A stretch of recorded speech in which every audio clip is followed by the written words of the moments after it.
এগুলা লাল পাকা টাইপের কবুতর দেখেন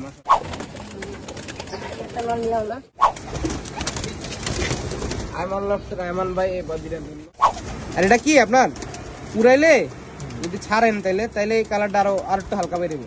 অনেকদিন লক দেখে আপনার ইয়ে হয়েছে, লাল বটটা বাড়ছে।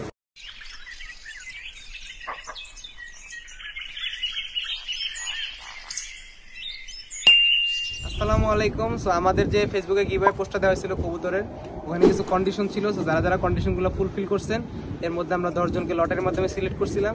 তার মধ্যে একজন হলো আমাদের আয়মান ভাই। সো আয়মান ভাই, অসংখ্য ধন্যবাদ আপনাকে আসার জন্য। সো এই হলো এক পেয়ার কবুতর আমরা সিলেক্ট করছি। তার আগে একটু শুনে নিই, ভাই কোথা থেকে আসছেন? এয়ারপোর্ট থেকে আসছে ভাই আসছে সুদূর এয়ারপোর্ট থেকে, অসংখ্য ধন্যবাদ। আমরা দেখি আসলে ভাই এই দুটো কবুতর পাচ্ছেন, ওটা হলো মাদি আর আমার হাতেরটা নর।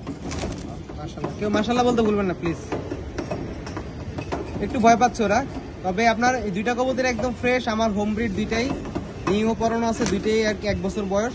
আর আপনারা কিন্তু নেক্সটে আরো কিছু গিভঅ্যাওয়ে ভিডিও আসতেই থাকবে। আমাদের প্ল্যান আছে প্রতি 2-1 মাসের মধ্যে একটা ভিডিও অ্যাটলিস্ট দেওয়া গিভঅ্যাওয়ে। সো যারা আমাদের ফেসবুক পেজ এবং ইউটিউব চ্যানেলটা শুরু থেকে সাথে থাকবেন এবং সাবস্ক্রাইব এবং ফলো করবেন, তারা অবশ্যই আমাদের গিভঅ্যাওয়ে গুলো দেখতে থাকবেন। Thank you for staying. So all the best, see you in the next video.